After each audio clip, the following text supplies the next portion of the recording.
Hi, my name is Chaplain Bret Miller. I'm a staff chaplain here at St. Vincent Healthcare. In the process of doing that job and training for it, I also had the experience of having twins that were born prematurely, and my wife went through a lot of preterm labor.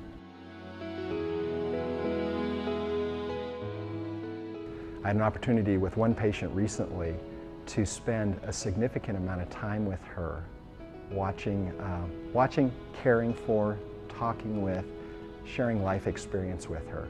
And in that process, got to know her quite well, and she got to know me quite well because of our shared experience. There was one time that I was sitting with her and the baby's heart rate went down.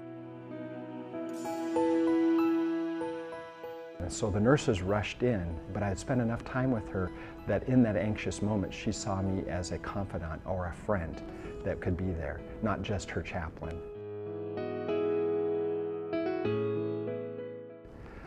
Well, as that relationship built, or that connection as the staff chaplain and the patient, there was a day that came in a little bit earlier onto the floor than I normally do. And as I was coming down the hallway, here my friend, the patient, was being wheeled down the hallway toward the OR to have her baby by C-section. I could tell just because I've been through that in myself. And so I stopped them as they were just about to go into the OR and said, "Would you like me to pray with you?" And so I spent some time just praying with her that this would be a positive experience in her life and that everything would go well. But I noticed in her eyes that anxiousness that I'd seen before, especially that day that I was with her, when the baby's heartbeat had slowed down and the nurses came in. And so I saw that in her eyes. Also looked at the staff, who I know well because I'm up there continuously and always. And they looked at me and had that look in their eyes as well because of her anxiousness that we've seen over the time that she was with us. And I asked them, should I scrub in? Should I get the blue robes on, the scrub into the OR? Because her friend was not with her at the time because it was such an emergent situation. And they gave me that high sign. And so I went around, got the scrubs on and scrubbed my hands in with the docs and waited until the opportune moment when she was asked if she wanted me to come in because her friend hadn't arrived yet. And she said yes.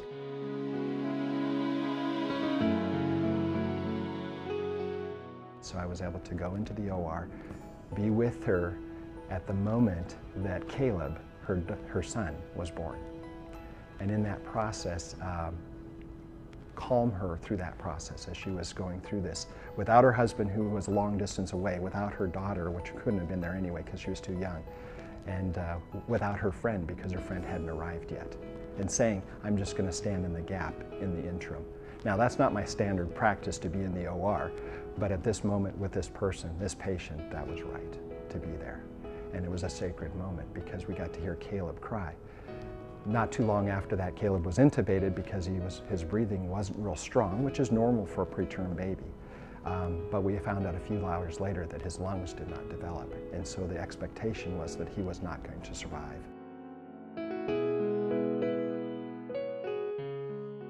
Because of this relationship over a month with Kaleb, with his mom, with his dad, with his sister, I was able to be invited to do the memorial service for him here in the chapel.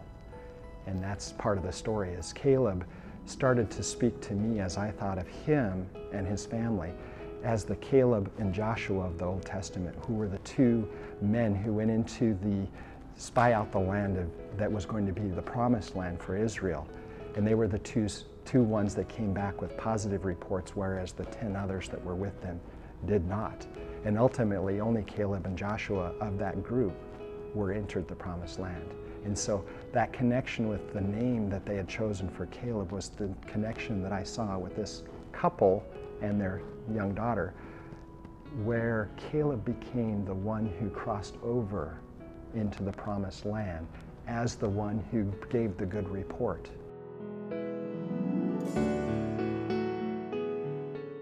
And I had the blessing just to be a part of that whole process and guiding them through a whole nother experience of their grief and loss, as well as the time just spent getting to know them as a couple and getting to hear Kaleb's voice when he first came into this world to say, I'm here, I'm alive. I especially want to thank Bret for being willing to share his story today. Those of us that minister with Bret know that indeed he ministers well. When we interact with him, we know that it is privileged to do that, and we are blessed because of his presence here at St. Vincent Healthcare. Indeed, we are blessed with the presence of all kinds of associates at St. V. We know that circumstances and events occur daily where individuals are truly a sign of the presence of God.